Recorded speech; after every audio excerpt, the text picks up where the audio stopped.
Proud of my team. Obviously we wanted to win this game in the regular season, but now to find out we're the number 5 seed in the SEC as we close this regular season chapter, couldn't be more proud of what we done. And as far as this game, what a great start. 15-14 on the road. There was 15,000 fans on senior night.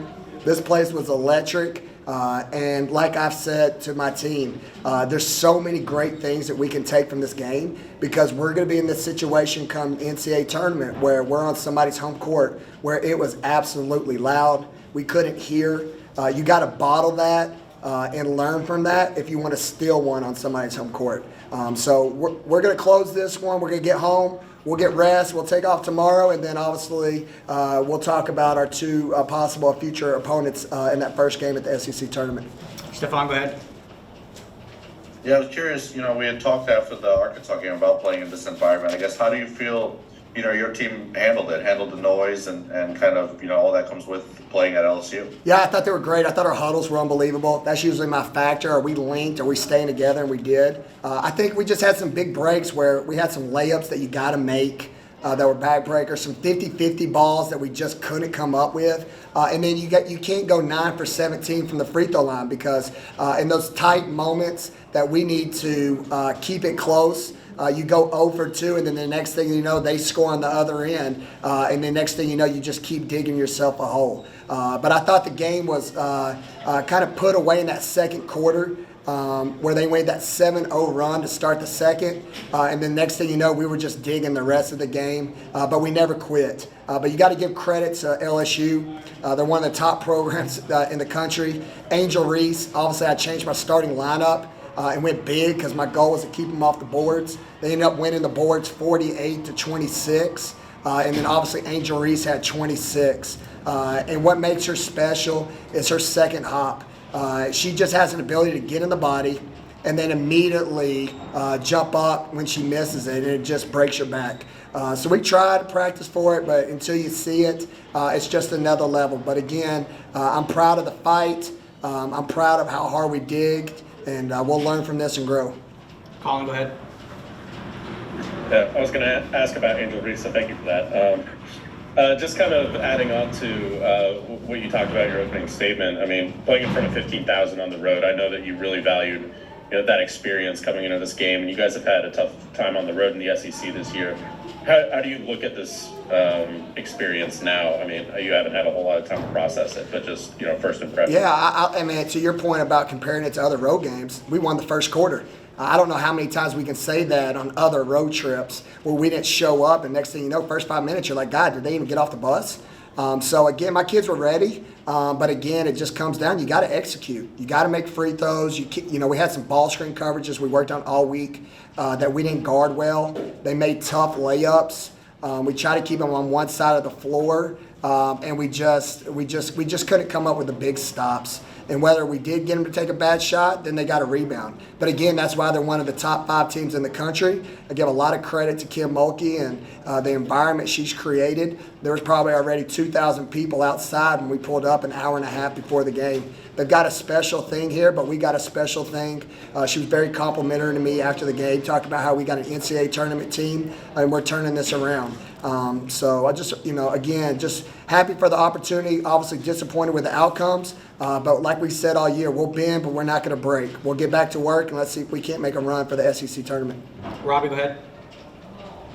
Hey, Sam. Rebounding, you mentioned that briefly, and 48-26, it was close there in the first half, and they just really took over there in the second half, and 24 second chance points. How deflating was that, and what did you see from them that was allowing them to get the edge there on the boards? Yeah, I don't know if it's so much deflating as you try to prep for Angel Reese, but until you play her, you really can't. Our kids just can't understand. No offense to our scout team, but they're not Angel Reese. And those are some pretty athletic male practice players. They're just, Angel Reese is special. Like I said before we went into the game, I turn on the TV and every day she's having a 20 and 20. So again, I didn't start Poe because I wanted to put size on her. And we put size and she still got numbers. So I think in a situation like this is why LSU is one of the best teams in the country, because they've got a star that can go night in and night out and put up 20-20, which is unheard of. It's just one of those things. Stefan, go ahead. Yeah, kind of, along those lines because of what you guys, might face in the future, along with Angel playing the way she does, how tough does it make it when they have guards who are, that quick and can play so well, alongside her? Yeah, it's tough. It's tough, but I thought we got downhill on them. I mean, I thought we shot, 17 free throws? We were attacking. Again, it just came down to, honestly, Angel Reese. I mean, we tried to double. She's just a special young lady. Any kid who puts up 20-20, guys, that's the story. End of the book. That's why she's one of the best players in the country. You need her to have an off night and go off, so you got a fighter's chance. I also thought Alexis Morris at the end there hit some big shots, baseline out of bounds. She's steady Eddie. So to have two kids put up 20+, they're just good. They're good. But I love my team. I still think there's another level for us to go. We haven't reached our ceiling. The way we finished a month, again, we're playing our best basketball. We'll learn from this. At the end, we fouled a lot, so the score kind of got away from us. But you're right in there until that last 5 minutes. Colin, go ahead. I know it didn't stick out as much on a score sheet that has Angel Reese, but Drakayla Jordan leading you guys in points again. How has she been able to kind of bottle this form that she's in? I think, night in, night out, it seems like she just has answers on offense. Yeah, she's just a tough kid, man. She just has a steady Eddie pace about her. I think her best move is she'll drive it and they cut her off, but she has this little stop and go that gets kids every time. She just has a knack and a nose, kind of like Angel Reese does, to come up with the big plays and the big moments. Robbie, go ahead. This is one of those games, Sam, where it's like you have nothing to lose. I mean, it looks like you're in really good shape with the NCAA tournament. You got your seeding set in the SEC tournament. So is this one of those games that you kind of flush? I mean, you take away the good from it. Is this one of those games you flush and you get ready for SEC play? 100%, because there's no pressure, like you said, going in. I think we're an NCAA tournament team unless absolute chaos happens. Because, again, I don't want to just say, okay, let's not lose this first game we have in the SEC tournament. Our team knows what's up. We're trying to improve our seed and make sure there is no gray area.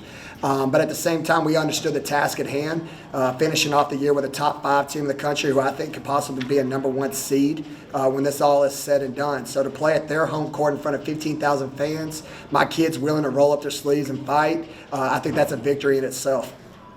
What's the schedule like this week? Yeah, we'll get back late tonight. Obviously, what time is it? My watch is dead. 7. Yeah, we probably won't get home until about, 10?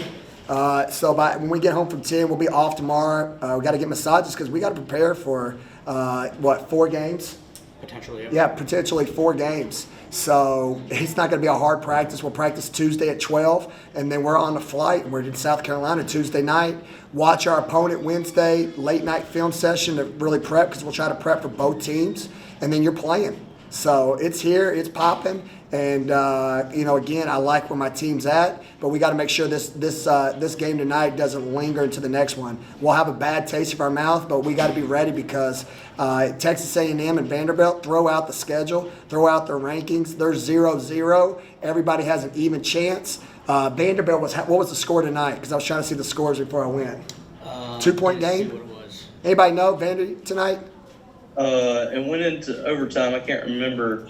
Or maybe it didn't go into overtime. I can't remember. Yeah. I think Auburn won on a buzzer beater. Auburn won by 2, so again, that's crazy. And then you got Texas A&M. They played Arkansas. So, again, Texas A&M gave us heck both games. Vanderbilt, we played early. I know they want a piece of us because, they've changed since we've seen them. So, it's not going to matter. It's not just going to roll out the ball. We're going to have to go get it.